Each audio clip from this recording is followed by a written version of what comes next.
So, what is going on YouTube? This is Sam from TeamSamuraiX1 here, and today guys, I'm coming at you with a super budget-friendly Felgrand deck profile for you guys today. And I'm super excited to showcase you guys the deck profile is because, as I said before, this deck is going to be super cheap and it's going to be super budget-friendly. And you know what? Last February, when the mono structure deck came out in the TCG, I basically made a segment where I grabbed 3 structure decks and I compiled the 3 structure decks together. Only the 3 structure decks together, and I made a deck profile, a super budget friendly deck profile of the Monarch structure deck. So you know what, I'm gonna do the same for the Felgrand structure deck because I've got such an amazing feedback off that video. I decided to just continue on this segment.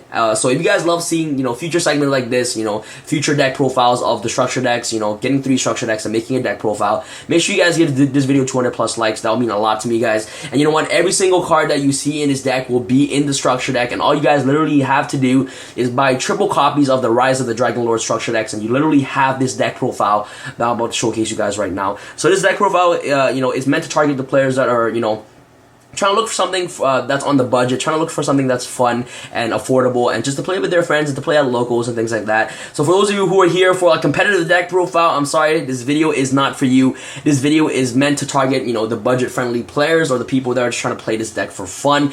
If you guys want to see my competitive version of Felgrand, make sure you guys check the link in the description box below, or there should be a link coming right now, right there, guys. Check out that Felgrand deck profile. That's the competitive Felgrand deck profile that you guys want to see for those of you who want to play this deck competitively. So you know what, without further ado, let's get started. This deck profile is going to be very fun to showcase you guys, and I'll explain to you guys all of my card choices as I progress through the deck profile, and I'll explain to you guys everything because you know what, these new Felgrand cards are new cards that are just yet been released, so I know that a lot of newer players don't understand what each card does. So you know what, I'm going to do my best to explain all the card choices as much as possible. So without further ado, let's get started. Start with the basic boss monsters. You're going to play Triple Divine Dragon Lord Felgrand.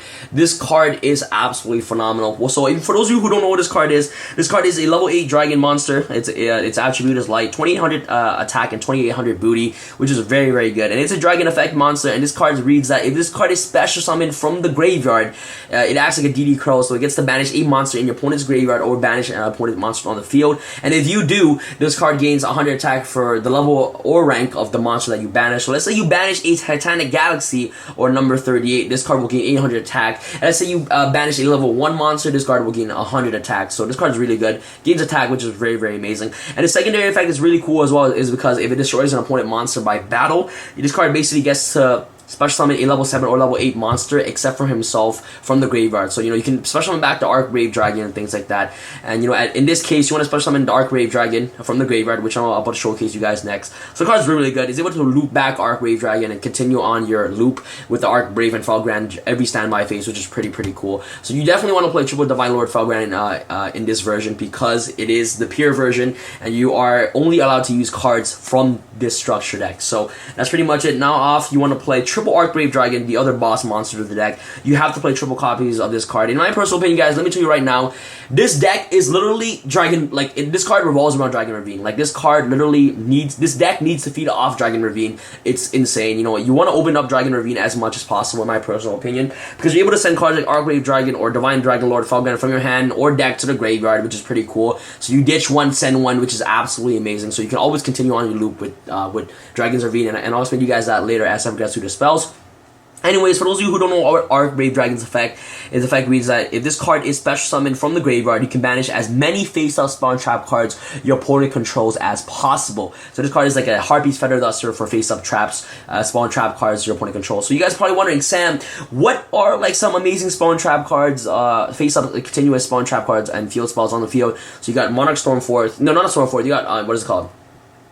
Domain, you got Return, you got, you know, Pendulum Scales, which is very, very crucial. So this card is absolutely amazing for that. And if you do, this card gains 200 attack and defense for each card banished. Once per turn during your standby phase, if this card is in the graveyard because it was sent there last turn, you can target one level 7 or level 8 dragon type monster in your graveyard, except for Archbrave Dragon, and special summon it. So you guys can already see the synergy with these two cards right here. You know, you can go Dragon Ravine, send this card from your hand, send this card to the graveyard from your deck, then you get the continuous loop with Divine Dragon Lord Felgrand. Felgrand, and if Felgrand were to destroy a monster by battle, you can get special summon this card from the graveyard, and on summon, this card basically banishes all face-up spawn trap cards on the field, which is absolutely phenomenal. But the only downside about this card, like, you know, if this card was only a level 8, like anything, if this card was a level 8, this card would have been the best card in the deck. But unfortunately, it's a level 7. Very awkward levels in the deck, in my personal opinion. But you definitely must play triple Archwave Dragon. And last but not least, you want to play one Red Eyes Darkness Metal Dragon, because you guys all know Red Eyes Darkness Metal. Red MD is crazy, and it's at 1 for a reason. What you can do literally with this card is that you can trigger off Felgrand, trigger off Archwave Dragon if you special summon it from the graveyard off Red MD, which is pretty cool in my personal opinion. That's pretty much it for the boss monster aspect of the deck.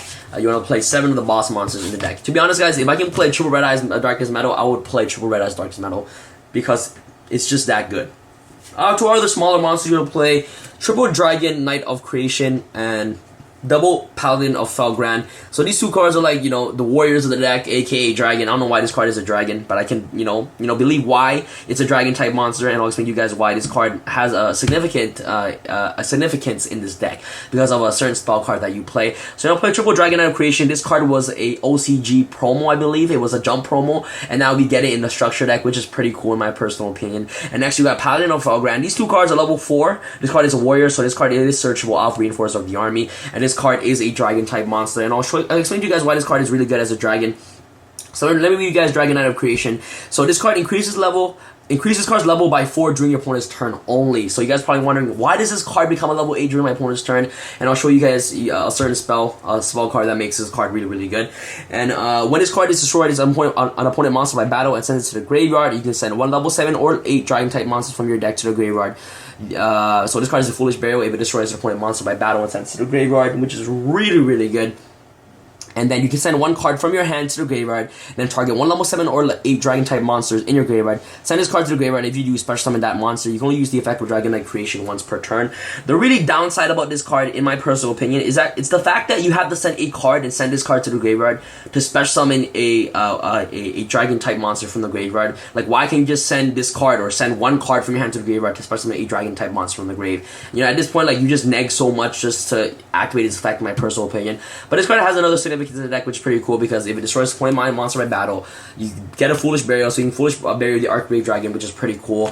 And you know his secondary effect comes into play sometimes, but you have cards that Call the Haunted and Waves to the Dragon Souls to revive back those monsters anyway. So cards, it's okay at best. It's okay. These two cards are okay. They're not the best cards in the deck, but they're definitely a must-off in its deck. Next one, play of course double Paladin of the Felgrand. This card is really good because like only his first effect is good, in my personal opinion. In this card is normal summon or special summon. You can equip 1 level 7 or 8 dragon type monster from your hand or deck to this card. So you can equip Felgrand, you can equip Archwave Dragon, and another combo that you can do with this card, and Ruins of the Dragons, which I'll show you guys later, which is pretty cool. So Paladin of Felgrand, the secondary effect is that this card is also unaffected by monster effects if it has an equipped card to it, which is pretty cool. And you can tribute 1 monster and this card. Like, this is when the downside comes. You have to tribute 1 other monster and this card to special summon a level 7 or level 8 dragon type monster from the graveyard. Like, why can't you just tribute himself to get that effect? Why do I have to tribute another monster? So card is really weird, so that's why that, you know, especially when playing the peer build, it's kind of hard to make these 2 card combo off with each other. The only way that, you know, the most efficient combo that you can do is literally open up Dragon Ravine. If you open up Dragon Ravine, you're more likely gonna make an established board or make an established loop with Felgrand Archbrave, which is pretty cool. So you don't play 5 of the smaller guys, 2 Paladin and 1 Dragon Knight of Creation. I don't play the other one because the other one is just as bad as so this is the other one, Guardian of Felgrand. You don't need to play this card. It's really bad. It's in my personal opinion. But you guys definitely want to play that just because you can take out, you know, 1 Paladin for that. But I don't recommend you guys doing that at all. So it's pretty good. So that's pretty much it for our small warriorish dragon monsters. Next off to our other smaller dragons. We're going to play 1 Decoy Dragon and 1 Kid Modal Dragon. Decoy Dragon is the maiden for this deck. It's literally the maiden for Felgrand. This card is really good because if this card is targeted for an attack, you can target a Felgrand or an Archwave Dragon in your graveyard. And what you can do is that you can special summon it and then change the target to this card and apply damage calculation. So let's say that your opponent has a monster that was trying to attack Decoy Dragon. dragon, activate your decoy dragon's effect, bring this card out. That monster destroys Felgrand. One, first, when Felgrand comes out, Felgrand will get to banish a card. Two, that monster will have to will force itself to attack Felgrand, and if it has a lesser attack, it will automatically be destroyed by Felgrand, and then Felgrand will get its effect. Especially in 8 Archbrave Dragon from the graveyard. So off literally just one decoy dragon, you can bring back these cards, which is pretty cool. So that's why one decoy dragon really works in this deck, in my personal opinion. So on Decoy Dragon, the downside is that your opponent monster has to attack this card. So cards like Castell and things like that can just completely get rid of this card. And last but not least, you want to play one Kit Mortal Dragon. As I said before, this card is very gimmicky in my personal opinion. But I find it fun because sometimes you do have those awkward hands with Archwave Dragon and Felgrand and this card in your hand. And you don't have a, what is it called? What's the card? Trade-in in your hand. And all you can do, if you open up these two cards, you can literally just set this card. When this card dies, you can bring out Felgrand or Archwave Dragon, doesn't matter. You bring out Felgrand will banish, and then it will just do basic shenanigans. So what this card basically does is that if this card is sent to the graveyard, special summon a dragon type monster from your hand, which is pretty cool. And you know what? It doesn't have a level restriction like this card where you have to special summon level 7 or higher. The card can special summon any dragon, so you special summon this. You can special summon a the creation dude right here, which is pretty cool in my personal opinion. So that's pretty much it. Off to our other dragons. And this card, I believe, triggers off with Dragon Ravine as well, which is pretty cool. I said before, the reason why I play this card is that this card fixes awkward hands with hands like that. So that's pretty much it for the dragons. Last but not least, you want to play Triple Raiden, Hand of the Light Swords. I cannot believe this card got reprinted as a common in the structure deck, in my personal opinion. But this card is really good since the fact that it got reprinted one. Now is you can have easier access to this card. This card mills. That's the really main reason why you want to play this card. You want to mill all your cards to the graveyard as much as possible. Milling your Archbrave, milling your Felgrand is really important. This card is the other alternative card if you don't open up Dragon Ravine, but you really want to open up Dragon Ravine. That's the only card you really want to open. So that's pretty much it. Triple Raiden, very good. Next off to other spells now. Let's play Triple Return of the Dragon Lords. I love the name Gospel Revival way better than Return of the Dragon Lords. But anyways, for like maybe religious purposes or things like that, Konami had to change the name in the TCG to Return of the Dragon Lords. The card is really good. This card completely replaces Silver's Cry. Legit. Card is so amazing.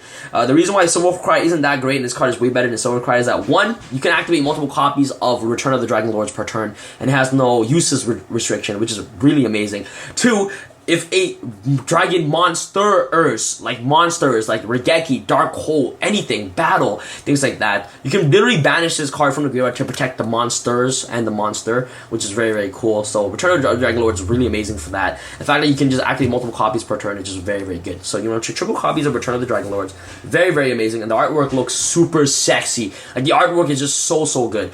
Next off, you're gonna play Triple Ruins of the Divine Dragon Lord. So this card is really hard to explain. It has a massive text, but let me just summarize these cards into a few words. This card is a lose a turn for this deck. Card is amazing, and this card is really good with this card. And you guys are probably wondering, Sam, why does this card become level 8 during your opponent's turn, and why is this card so good comboing off with this card? So basically what this card reads is that if a monsters is special summon except from the graveyard while you control a level 7 or 8 dragon type monster, that face-up special summon monsters has its effect negated until the end of this turn, even if this card leaves the field. Once per turn, you can send one other face-up card you control to the graveyard, special summon one Dragon Lord token, Dragon Lord blah blah blah. I don't know why the Dragon Lord is not a tuner. If that Dragon Lord token was a tuner, this card would have been like bomb. And the last fact is that if this card is in the graveyard, you can send one level 7 or 8 dragon monsters from your hand or face up on the field to the graveyard, add this card to your hand. So this card is like a built-in lose a turn that you can easily search from the graveyard and add it to your hand, which is really broke. And I'll show you guys a combo that you can do with this card. And the reason why you want to maximize this card is that you want to open this card. You want to open this card in Dragon's Ravine, or you want to open this card with Gospel Revival because it locks your opponent completely. Because if the monster aren't special from the graveyard, the effect will be negated. So it's like basically a walking lose a turn / skill drain for other decks that don't special summon from graveyard as often. And this card does nothing against the mirror match, so you guys definitely want to side these out against the mirror match. But anyways, a combo that you can do with if you open up these two cards, you're pretty much good because you do have the lock already. All you gotta do is normal summon this, activate this during your opponent's turn. This card is a dragon monster, and it becomes a level 8, which triggers off this effect, which is amazing. So that's the reason why he becomes a level 8 during your opponent's turn, which is really cool. And what you can do with Paladin of Felgrand is let's say that you have this engraved, right? Let's say you have this engraved, and you see you have this engraved. You open up yeah, you have this and you have this engrave. Okay, this is in your graveyard. So all you do is you know summon Felgrand, activate Arc Brave Dragon, activate Paladin Felgrand effect, equip this card from the deck to this card. It's pretty cool now at this point. You can activate, Ruins of the Divine Dragon's Lords to, send this face-up card to the graveyard. So now you have these two in the graveyard. Special summon the token, which is really cool. The token is super sexy. Alright, special summon the token, and then during the standby phase, boom, you bring back the Divine Dragon, and now you have the lock. You have the lock with these two cards where, it's like a walking lose on turn, which is pretty good. So that's why this card is really good. That's why you want to see this card and this card as much as possible. Which is pretty awesome. So that's pretty much, 3-3, very standard. So 3 of these. They kind of look super similar, guys. So three of these and 3 of these. Off to other spells. Let me go through it really quickly. You want to play triple Terraforming and double Dragon's Ravine. I definitely want to play triple Dragon's Ravine if this card was at 3. Triple Terraforming because 1, you want to see Dragon Ravines as much as possible. If you guys are arguing, Sam, why you're so stupid? You're playing triple Terraforming because why? You only have 2 Dragon's Ravine. What if you break? But it doesn't matter. You want to see this card in your hand as much as possible. And 1, this card thins out your deck, which is absolutely phenomenal. And 2, if you were to dead draw this card and you already used both your Dragon's Ravine, what you can do is this card is free fodder for Dragon's Ravine. So I don't know why some people will be complaining at that point. You want to open up this card. This card literally runs your deck, in my personal opinion. So Dragon Ravine, very amazing. You must play triple Terraforming and double Dragon's Ravine. If you guys are not, then in my personal opinion, you guys are not playing this deck correctly. I don't even know what to say at that point. So yeah, triple Terraforming, double Dragon's Ravine, double trade-in. Like, this is why, I wish Arc Brave Dragon was a level 8. You're only playing, 3 targets in the deck, in my personal opinion. This Felgrand, this version of Felgrand is not good, in my personal opinion. So, this card will help you break, like legit. But trade-in is really good because you send your Divine Dragon Lord Felgrand from your hands to the graveyard to draw 2 cards, which is really amazing. Sending these cards from your hand to the graveyard is very good in itself, which is pretty cool. So double trade-in is definitely more than enough. You don't want to play triple copies of trade-in because you're only playing triple copies of Divine Dragon Lord Felgrand. And most of the time, you want to dump that card off with Dragon's Ravine anyways. So yeah, next we're going to play double Charge of Light Brigade for your Raiden, and you want to mill all your cards to the graveyard as much as possible, as I said before. So Charge is really good. And 1 Rhoda for Raiden as well, and also switches up your Paladin of the Felgrand, which is pretty cool. And last but not least, 1 Foolish Burial. This deck would have been like 1,000 times better. It came with Dragon Shrine and the Foolish Burial. That would have been super sexy. But anyways, Foolish Burial is really good because you guys all know, sending the Arc Brave to the graveyard, it's essentially like your third Dragon's Ravine, really. So that's pretty much it for your spells. Very standard spell lineup. Let's go up to our traps. We're gonna play triple Call the Haunted. You want to see these cards as much as possible. Like you want to revive your Felgrand. You want to revive your Arcwave Dragon to interrupt like pendulum plays. You want to revive Dragon Lord Felgrand to interrupt your monster plays and things like that, and to banish and to interrupt a lot of combo plays is very important. So triple Call the Haunted is needed. And the same reason you want to play triple Waste of Dragon Souls. You're buying 3 structure decks and this is all you have for your traps. You literally want to play these trap cards because they're just so good.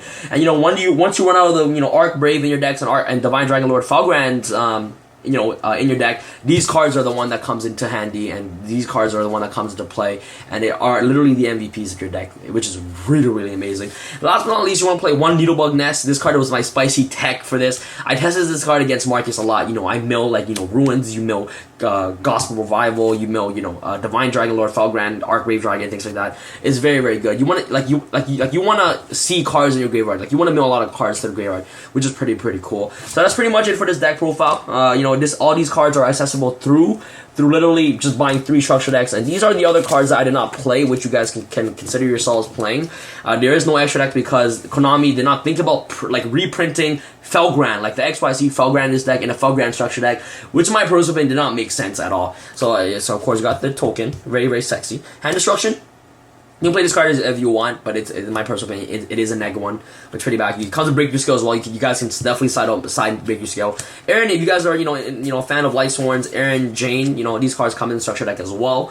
Another Breakthrough. I would recommend signing this card. Or if you don't want to main Paladin, or you don't want to main what is it called, triple copies of Ruins, or if you don't want to main Needlebug Nest, just put triple Breakthrough Skill in. You know, like there's nothing wrong with doing that. I love to give you guys options. You guys know me. Like when I do my deck profiles, I try to give you guys the best content possible. So definitely Breakthrough Scale is a really good card. The Felgrand, for those of you nostalgic players that wants to play Felgrand, you guys can play Felgrand. One Windbeat. This card is the Heavy Storm for dragons, which is pretty cool. One Guardian of Felgrand, in my personal opinion, it's not good. It has the same secondary effect as Paladin, but the first effect is just so bad. Well, like first effect is the same thing where you equip it from the deck, you know, from the deck to this card. But this other effect is that it gains, you know, it gains half. It gains half of its attack. So, you know, if you equip Felgrand from the deck, this card will gain 1400, and then it will become 1900 attack, like, which does absolutely nothing. So, you know what? We rather have Paladin, because Paladin is unaffected by monster effect, which is pretty cool. So, one Felgrand, you guys can play him. One Wyvern Buster and one Black Collar Serpent. These cards I didn't want to play in the deck because there's not a lot of synergy that you can do with this deck. There's not a lot of dark monsters you can banish off for the White Dragon Wyvern, except for the Collar Serpent. So, if I were to play this card, I would play, of course, 1 and 2 copies of 1 white and 2 black, in my personal opinion. But if you guys want to play that, you guys can definitely incorporate these cards into the deck. And last but not least, Card Trooper is really good because it mills. That's pretty much it for my deck profile. Thank you guys so much for watching. And this is Sam from Team Samurai. Sam signing out. Alright guys, peace.